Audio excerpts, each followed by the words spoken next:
Hi guys, मेरा नाम है साहिल खतर और आज की वीडियो शुरू करते हैं। सबसे पहली न्यूज और बहुत बड़ी न्यूज है, जियो दुनिया का सबसे बड़ा मोबाइल ऑपरेटर बन गया है। इन्होंने 40.9 ज़ीटाबाइट्स का ट्रैफिक हैंडल किया है। 35% ईयर और ईयर ग्रोथ दिखाई दी है और ये हम बात कर रहे हैं डेटा ट्रैफिक के हिसाब से। चाइना मोबाइल से भी आगे निकल गया है जियो।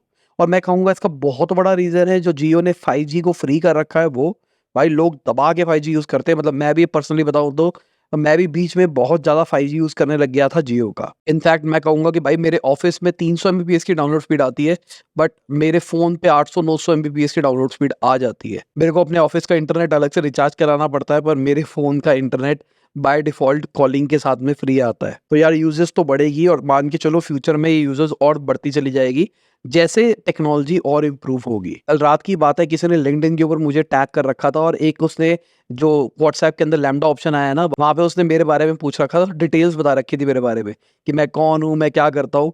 हाँ, उसमें दो बहुत बड़ी बसुड़ी थी। उसमें एक मेरी डेट ऑफ बर्थ गलत थी।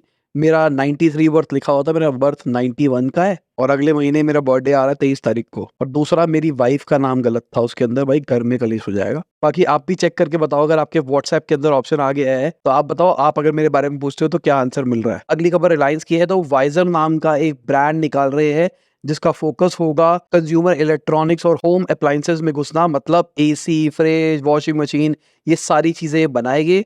और बढ़िया चीज है, अगर देखा जाए तो अभी के टाइम पे ये पार्टनरशिप कर रहे हैं लोकल कंपनी से, जैसे डिक्सन टेक्नोलॉजीज हो गया। एक कंपनी होती थी ओनिडा, उसकी जो पेरेंट कंपनी है वो हो गए।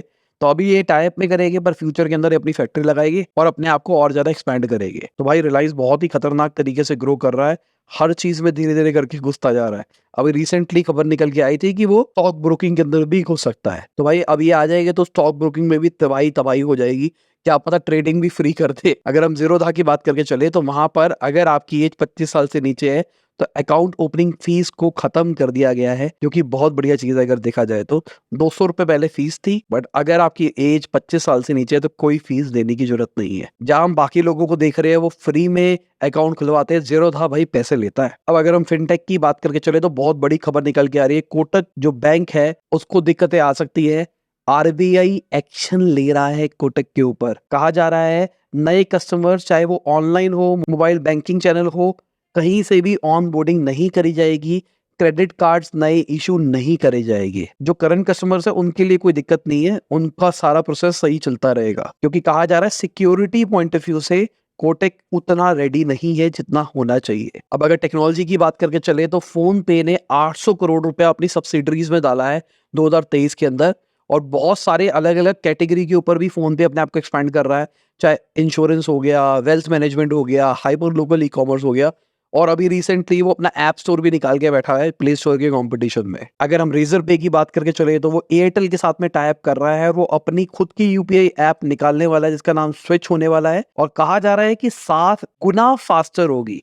जहां आपको कोई प्रॉब्लम आती है वो 24 घंटे में रिजॉल्व होती है, यहाँ पर 7 गुना तेजी से होगी। पता नहीं भाई, मेरे को समझ में नहीं आएगी कैसे इतना ज्यादा तेजी से होगी। मतलब यहाँ पे बात कर रहे हैं 3.5 घंटे में प्रॉब्लम रिजॉल्व हो जाएगी। बट सवाल ये है ना, प्रॉब्लम कौन सी है। अगली खबर पेयू की है, तो पेयू को आरबीआई का नोड मिल गया है पेमेंट एग्रीगेटर के लिए। तो अब वो भी पेमेंट के बिजनेस के अंदर घुसने वाले हैं। तो भाई सबके सब पेमेंट्स में घुसने वाले हैं। सबको समझ में आ रहा है भाई ये लोन टेक जो नेक्स्ट बिजनेस बनेगा वही घुस जाओ, फिनटेक का असली बिजनेस वही है। और दूसरी साइड पे अगर हम फ्लिपकार्ट की बात करके चले तो भाई फ्लिपकार्ट का जो वेंचर्स है, जो इन्वेस्ट करता है स्टार्टअप्स के अंदर, अब उनका फोकस रहने वाला है जनरेटिव एआई स्टार्टअप्स के ऊपर। तो यहाँ पे 2 लाख से 5 लाख डॉलर तक की इन्वेस्टमेंट दी जा रही है। 22 अप्रैल से एप्लीकेशंस ओपन हो चुकी है, 26 मई तक ओपन रहेगी। तो आप जाके रजिस्टर करो अगर आप फंडिंग लेना चाहते हो। तो अलग अलग कैटेगरी में फंड करते हैं, चाहे वो डीप टेक हो गया, फिनटेक हो गया, हेल्थ केयर हो गया, जनरेटिव एआई हो गया, क्लाइमेट हो गया, सस्टेनेबिलिटी हो गया। मतलब बहुत सारी चीजें हैं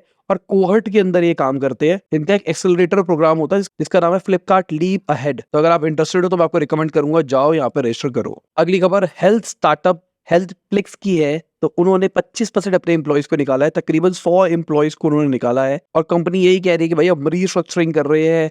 हमने कुछ एम्प्लॉयज को पुअर परफॉर्मेंस के ऊपर निकाला है, कईयों को इसलिए निकाला है क्योंकि कंपनी रीस्ट्रक्चरिंग चल रही है। अगर कंपनी की ओवरऑल बात करके चले तो भाई सीरीज सी राउंड में लास्ट उन्होंने $22 मिलियन रेस करे थे। बट फाइनेंशियल ईयर 23 की बात करके चले 41.9 करोड़ का उन्होंने लॉस रिपोर्ट किया है। अब एम्प्लॉय बेनिफिट सबसे बड़ा एक्सपेंस था, इस चक्कर में एम्प्लॉय को ही निकाला जा रहा है। अगली खबर स्विगी की है, तो उन्होंने एक नया मार्केटिंग टूल निकाला है स्मार्ट लिंक्स करके, जहां पर आपको लिंक मिल जाएगा आपका जो मेन्यू होता है उसका, तो आप सोशल मीडिया पे वो लिंक को एम्बेड कर सकते हैं। लोग उस पर क्लिक करेंगे, डायरेक्टली स्विगी पे आ जाएगा और आप उसको बाद में ट्रैक भी कर पाओगे उस लिंक से क्या हुआ था क्या नहीं हुआ था। बट यहाँ पे मेरा एक सवाल है कि अगर कोई स्मार्ट लिंक का यूज करता है और वो फेसबुक इंस्टाग्राम पे ऐड चलाता है और वो वहां से सेल लेके आता है, तो क्या स्विगी कम कमीशन चार्ज करेगा? क्योंकि भाई सिंपल सी बात, 50-55% स्विगी को देना है सब कुछ मिला जुलू के, ऊपर से फिर अगर वो अपनी ऐड भी चलाने लग जाएगा तो फायदा क्या रहेगा? अगर ऐड ही चलानी है तो खुद की वेबसाइट बना के, खुद का कुछ सॉल्यूशन बना के काम ना करे बंदा। बाकी मेरा ओपिनियन है, मुझे लगता है कि अगर ये स्मार्ट लिंक को करना है तो यहाँ पे कमीशन कम होनी चाहिए। भाई जनरली हम 30% लेते हैं, बट अगर आपके स्मार्ट लिंक के थ्रू में कोई सेल आती है तो हम 8% 10% टाइप्स लेंगे। तो अगर ऐसा करता है तो बहुत नेक्स्ट लेवल चीज हो सकती है। अगर आप क्लाउड किचन खोलना चाहते हैं तो हमने रिसेंटली एक वर्कशॉप करी थी जहाँ पे पूरा क्लाउड किचन को एक्सप्लेन किया था, कितना मार्जिन होता है, कितना % आपको इनको एग्रीगेटर्स को देना पड़ता है, कैसे मेन्यू बनाया जाता है, किस कैटेगरी में अपना क्लाउड किचन खोलना है। तो जाओ उस वीडियो को देखो अगर आप घुसना चाहते हो इस इंडस्ट्री के अंदर। अगली खबर टेस्ला की है, तो Q1 का उनका रिजल्ट आ गया और रिजल्ट आने के बाद में 13% शेयर प्राइसेस बढ़ते हुए दिखाई दिए। क्या रिजल्ट बहुत अच्छा था? नहीं, उनका प्रॉफिट 55% घटता हुआ दिखाई दिया है। अगर रेवेन्यू की बात करके चले तो भाई 9% ईयर ऑन ईयर रेवेन्यू घटता हुआ दिखाई दिया है। अगर हम एवरेज रेवेन्यू पर व्हीकल की बात करके चले तो वो भी घटता हुआ दिखाई दिया है। तो ओवरऑल कुछ अच्छी खबरें नहीं थी, बट फिर भी शेयर मार्केट बढ़ी। क्यों बढ़ी? क्योंकि अभी रिसेंटली एलॉन मस्क ने अनाउंसमेंट करी है कि अब वो अफोर्डेबल ईवी के ऊपर बहुत ज्यादा फोकस करने वाले हैं और सस्ती सस्ती जाके स्केल करने का प्लान करेंगे।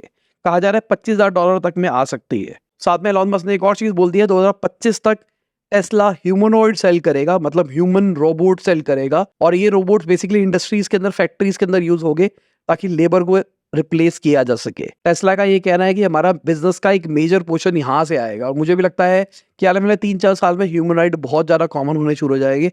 हो सकता है कई लोगों के घर पे भी हो। अब मैं ह्यूमनॉइड का मतलब ये नहीं कह रहा कि इंसान जैसा दिखेगा और ये सब कुछ कर देगा, पर एक बेसिक होगा जो मूव कर पाएगा, जिसके अंदर शायद डिस्प्ले होगा, शायद वो पूरा कंप्लीट रोबोट टाइप में दिखेगा, थोड़ा हाइट में छोटा, डॉग का ऑल्टरनेटिव टाइप हो सकता है, इसकी स्क्रीन हो, इसके अंदर शक्ल हो, जिससे हम बात कर सकते हैं, जो किसी लार्ज लैंग्वेज मॉडल पे ट्रेंड होगा, जिसको मेरे सारे घर के इलेक्ट्रॉनिक्स का एक्सेस होगा, तो उसको बोलूंगा एसी ऑन कर दे तो एसी ऑन कर पाएगा, या फिर वो अपने आप ही मेरी वॉच के डेटा से देख लेगा कि भाई मेरी बॉडी गर्म हो रही है और मैं इस रूम में जा रहा हूं, तो अपने आप एसी ऑन कर देगा, अपने आप पंखा ऑन कर, ओहो मजा आ जाएगा ऐसा हो जाए तो। अगली खबर एलॉन मस्क की एक्स की है, जिसको ट्विटर कहा जाता था। तो भाई उन्होंने अपनी टीवी ऐप भी निकाल दी है, यूट्यूब से मिलती जुलती लग रही है, पर कौन यूज करेगा मुझे ये नहीं पता है। अगली खबर स्पॉटिफाई की है, तो Q1 का उनका रिजल्ट आ गया है, शेयर प्राइसेस 16% बढ़ते हुए दिखाई दिए। इसके बहुत सारे पॉजिटिव रीजंस है, क्योंकि भाई उनका जो ग्रॉस प्रॉफिट है क्वार्टरली वो 1 बिलियन यूरो से ऊपर गया है पहली बार। कंपनी ने 168 मिलियन यूरो का प्रॉफिट रिपोर्ट किया है, और अगर सेम पीरियड से कंपेयर किया जाए उस टाइम पे 156 मिलियन का इन्होंने लॉस किया था। रेवेन्यू की बात करके चले तो 20% रेवेन्यू भी बढ़ता हुआ दिखाई दिया है, बट क्वार्टर 1% डाउन है। तो सिंपल सी बात, रेवेन्यू घटा तो इन्होंने अपनी जॉब कट भी करी थी अभी रिसेंटली दिसंबर के अंदर, 17% अपनी वर्कफोर्स को निकाला ताकि कॉस्ट को कम किया जाए। तो ओवरऑल यही नंबर आपको प्रॉफिटेबिलिटी में दिखाई दे रहा है। अब अगर हम एप्पल की बात करके चले तो Q1 का चाइना का रिजल्ट आ गया है, सेल्स घटती हुई दिखाई दी है 19% से, मार्केट शेयर पहुंच गया है 15% पे, मतलब आप कह सकते हो हुआवे के आसपास पहुंच गया है। अब एप्पल पूरी कोशिश कर रहा है भाई अपना मार्केट शेयर गेन करने का, वो कोशिश कर रहा है कि सब्सिडाइज रेट पे, मतलब $180 तक का डिस्काउंट दे रहा है वो आईफोन्स में। अगली खबर एक डेटा की है, जिसके हिसाब से जो इंडिया है वो 4th लार्जेस्ट मिलिट्री स्पेंडर रहा है 2023 के अंदर। सबसे आगे US, then China, then Russia, फिर India.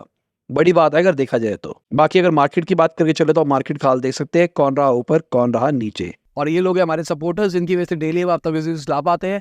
Thank you for supporting us. और इसी के साथ में आज की वीडियो खत्म होती है। उम्मीद करता हूं आपको मजा आया होगा। लाइक कर देना, शेयर कर देना, कमेंट बताना वीडियो कैसी लगी। बाय, गुड मॉर्निंग, आफ्टरनून, जब भी आप वीडियो देख रहे हैं। जय हिंद, वंदे मातरम।